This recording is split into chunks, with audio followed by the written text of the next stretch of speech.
ในฐานะคนลาวคนหนึ่งพี่น้องเนาะก่อนอื่นก็ขอบคุณเนาะขอบคุณพี่ๆคนไทยเนาะกู้ภัยแบบว่าทุกคนที่เขาไปช่วยเหลือเหตุการณ์ที่ว่ามีคนลาวติดถ้ำอยู่ที่แขวงไซสมบูรณ์เมืองล่องแจ้งครั้งนี้พี่น้องเพราะว่าเหตุการณ์นั้นก็แล้วแต่นี่บ่สิเป็นน้ำท่วมคนไทยพร้อมที่จะแบบช่วยเหลือแบบว่าตลอดเนาะบางคนแม่นทุกวิกฤตเลยแบบว่าคนไทยที่อยู่กับคนลาวตลอดพี่น้องเนาะเป็นหยังเฮาถึงแบบ หักแล้วก็ผูกพันกับประเทศไทยแล้วก็คนไทยก็เพราะแบบนี้แหละพี่น้องเนาะตอนนี้ก็คือแบบว่ากู้ภัยที่บ่ว่าสิเป็นฝั่งไทยฝั่งลาวสิเนาะก็แบบคือแบบว่าทำเต็มที่นะเพื่อที่จะช่วยเหลือ7คนที่แบบว่าติดในถ้ำออกมาให้ได้ว่าซี้นะสบายดีพ่อแม่พี่น้องสวัสดีพ่อแม่พี่น้องทางฝั่งไทยนำครับผมมื้อนี้เฮาก็สิมาเว้าคืออย่างต้นคลิปพี่น้องเนาะก็เรื่องที่ว่าคนลาวติดถ้ำอยู่ที่แขวง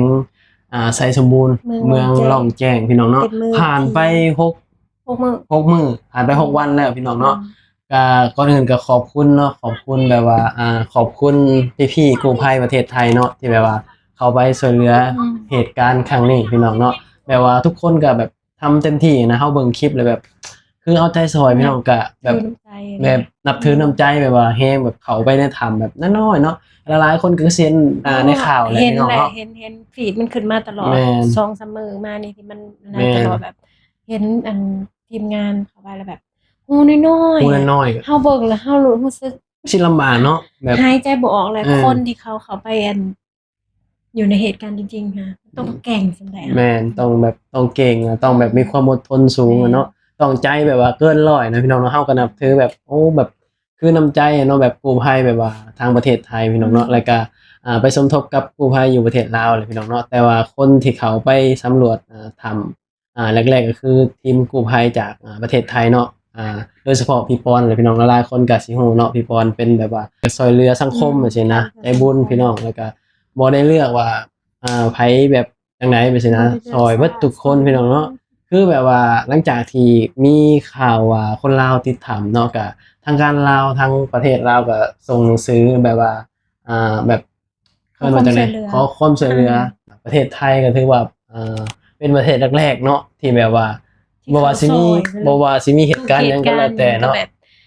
ประเทศไทย แม่น เข้าไปซอยเป็นคนแรก แม่น บ่ว่าเหตุการณ์หยังที่เคยเห็นผ่านมา แม่น มีแต่ประเทศไทย ประเทศไทยเป็นประเทศแรกที่แบบว่าเขาไปช่วยเหลือประเทศลาวบ่ว่าสิเหตุการณ์น้ำท่วมเขื่อนแตกหรือว่าหยังก็แล้วแต่คือประเทศไทยนี่แบบว่าเป็นประเทศแรกที่แบบว่ายื่นมือเข้าไปช่วยเหลือแบบซี้นะพี่น้องเนาะก็รู้สึกว่าคนลาวเองนี่ก็โชคดีที่แบบว่ามีประเทศไทย เป็นหยังจึงว่าแบบเป็นหยังเฮาจึงรักประเทศไทย แม่น ก็ย้อนแบบสิแหละเนาะ แม่นมีเหตุการณ์หนักๆนี่คือแบบ แม่น ประเทศไทยแบบพร้อมที่จะช่วยเหลือนะแบบเฮารู้สึกว่าแบบเฮาขอบคุณเนาะ แม่น แบบขอบคุณในน้ำใจแบบขอบคุณบ่ฮู้ว่าสิขอบคุณจังไดที่ผ่านมาเฮาก็เคยเว้าตลอดเนาะว่าเป็นหยังเฮาถึงแบบว่าผูกพันกับประเทศไทยหรือว่ากับคนไทยจังซี่นะเพราะว่าคืออย่างเห็นเลยพี่น้องเนาะคนไทยเห็นให้เห็นว่าความช่วยเหลือจากพี่น้องคนไทยนี่แบบคือมันแบบเว้าเป็นคำเว้าบ่ได้พี่น้องเนาะมันแบบคือแบบจังไดเฮาอธิบายบ่ถึงเนาะเท่าที่เคยเห็นผ่านมาแบบพอแบบว่าเฮาแบบตกแบบว่าตกที่นั่งลำบากว่าซี้นะคืออย่างผ่านมาแหละพี่น้องว่าสิเป็นน้ำท่วมน้ำหยังว่าซี้เนาะ ก็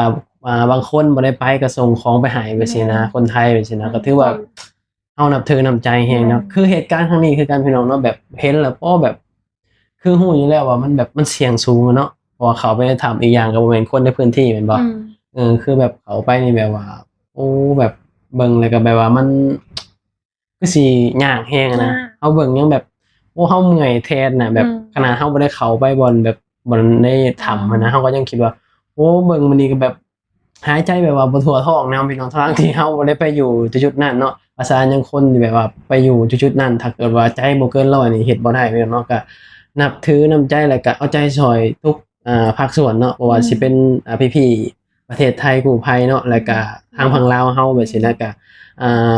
ทหารตำรวจอยู่ทางลาวเฮาก็ทำเต็มที่เนาะเพราะว่ามื้อคืนเฮาก็เบิ่งคลิปเนาะก็มีอ้ายน้องทหารคนลาวแบบซี้นะทหารลาวแบบซี้ก็ขนเสบียงขึ้นไปพี่น้องว่าสิเป็นแบบ มันค่อนข้าง ถังแก๊สยากเนาะ แม่นถังแก๊ส สูง พวกถังออกซิเจนที่แบบขนเข้าไปถือว่าแบบยากเพราะว่าช่วงนี้มันก็เป็น การ ช่วง เดินทางขึ้นไปแบบค่อนข้างจะแบบฝนตกแน่ ช่วงหน้าฝนพร้อมพี่น้องช่วงหน้าฝนมันก็สิลำบากแหน่ว่าซี่นะเนาะก็ภาวนาให้แบบว่าบ่ให้ฝนตกว่าซี่นะ ให้แบบภารกิจครั้งนี้แบบว่าผ่านพ้นไปด้วยดีเนาะแล้วก็ ขอให้ทุกคนปลอดภัย และก็ขอให้ทุกๆคนปลอดภัยพี่ๆกู้ภัยทุกๆคนบ่ว่าสิเป็นผังลาวผังไทยแบบนี้นะทีมงานพี่ปอนหรือว่าทุกคนที่มีความเกี่ยวข้องเนาะที่เขาไปช่วยเหลือครั้งนี้เนาะเฮาก็ในฐานะคนลาวก็รู้สึกแบบซาบซึ้งน้ำใจคนพี่ๆคนไทยแบบนี้ที่เขาไปช่วยเหลือที่เขาไปแบบคือแบบไปวางแผนเนาะบ่แต่แบบไปฮอดหน้างานแล้วไปฮอดบอนจุดเกิดเหตุก็พี่ๆคนไทยกู้ภัยประเทศไทยก็แบบวางแผนปุ๊บปั๊บแบบทำงานอย่างไวอะพี่น้องเนาะแบบเอาเห็นแล้วอู้นี่บ่แบบว่ามืออาชีพแบบว่าแบบทำงานแบบว่าสุดยอดอะพี่น้องคือแบบว่าเอาจริงๆเนาะคนที่แบบมีจิตใจจิตอาสาแบบนี้เนาะแบบเขาเจ้าสิบ่เลือกว่าชาติใดพี่น้องเขาเจ้าสิแบบ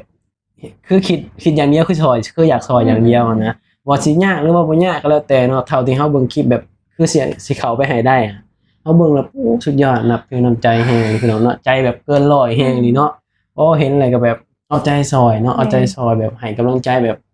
พี่ๆทุกคนเนาะภาคส่วนที่เกี่ยวข้องนะบ่ว่าสิเป็นผังไทยผังลาวเฮาคือกันพี่น้องทุกคนก็อยากให้แม่นทุกคนก็อยากให้คนที่ติดถ้ำได้กลับออกมาเนาะแบบว่าสู่อ้อมกอดครอบครัวแบบนี้นะ ครอบครัวกับไปถ่าย แม่นเอาเห็นอยู่ภาพหนึ่งเนาะแบบมีผู้หญิงคนหนึ่งที่แบบอุ้มลูกน้อยไปถ่าแบบไป 8 ถ่า เดือนบอก ไปถ่าผัว แบบรอ มีความหวัง แม่มีความหวังว่าสินะคือเห็นแล้วก็แบบ โอ้แบบ คือทุกคนทุกครอบครัวเนาะที่ติดถามก็มีความหวังว่ารอให้คนที่ตัวเองรักหรือว่าคนในครอบครัวนี่แบบกลับออกมาแบบว่าปลอดภัยไปสินะพี่น้องเนาะก็กู้ภัยก็พี่ๆคนไทยก็ทำเต็มที่แล้วพี่น้องเนาะสุดความสามารถแบบว่าเฮ็ดทุกวิถีทางเลยเพื่อที่จะแบบว่าอ่าช่วยเหลือให้ได้ในครั้งนี้นะแล้วก็เฮาก็เห็นแบบตามสื่อตามหยังเนาะ โอ้ทำเต็มที่พี่น้องเวลานอนเวลาหยังก็เขาเจ้าก็นอนแบบในป่าในหยังแบบสินะมันบ่ได้แบบสะดวกสบายคืออยู่บ้านเด้เนาะอยู่ในป่าในเขาแบบสินะบ่ว่าสิบ่อน้ำนู่นนี่นั่นแบบสินะก็เอาเห็นแล้วก็โอ้แบบคือ นับถือน้ำใจ แม่นพี่ๆคนไทยแบบสุดยอดเลยพี่น้องเนาะแบบโอ้เอาเห็นแล้วแบบว่าซาบซึ้งในน้ำใจที่แบบเขาไปแบบว่าช่วยเหลือในเหตุการณ์ครั้งนี้นะเนาะรวมถึงแบบว่าทางฝั่งลาวเฮาคือกันเนาะเจ้าหน้าที่ทางฝั่งลาวแบบสินะชาวบ้านหรือว่า ทุกคนก็ทำเต็มที่แหละพี่น้องเพื่อที่จะอยากช่วยเหลือให้ออกมาแบบนี้นะเนาะก็เอาใจช่วยเนาะเอาใจช่วยแล้วก็ให้กำลังใจพี่ๆกู้ภัยทางฝั่งไทยและก็ฝั่งลาวเนาะก็สู้ๆเนาะขอให้แบบ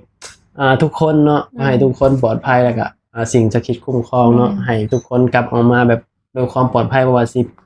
คนติดในถ้ำหรือว่าพี่ๆกู้ภัยก็ขอให้ทุกๆคนปลอดภัยเนาะก็คลิปนี้ก็ยังหลายพี่น้องเฮาก็เราเบิ่ ติ ง ดตามข่าวไปทั้ง แม่ติดตามข่าวบนนำกันพี่น้องกับภาวนาแบบว่าขอให้ภารกิจพี่ๆกู้ภัยครั้งนี้ให้มันสำเร็จไวๆเนาะขอแบบว่าให้ทุกสิ่งทุกอย่างมันราบรื่นจังซี่เนาะคลิปนี้ก็บ่มีหยังหลายพี่น้องเนาะก็ขอบคุณที่บ้านอาหลายเนาะแล้วก็ขอบคุณพี่ๆคนไทยกู้ภัยที่แบบเขาไปช่วยเหลือเหตุการณ์ครั้งนี้พี่น้องเนาะคลิปนี้ก็เอาไว้เพียงเท่านี้เนาะพบกันคลิปหน้าเด้อพี่น้องสบายดีสวัสดีครับผม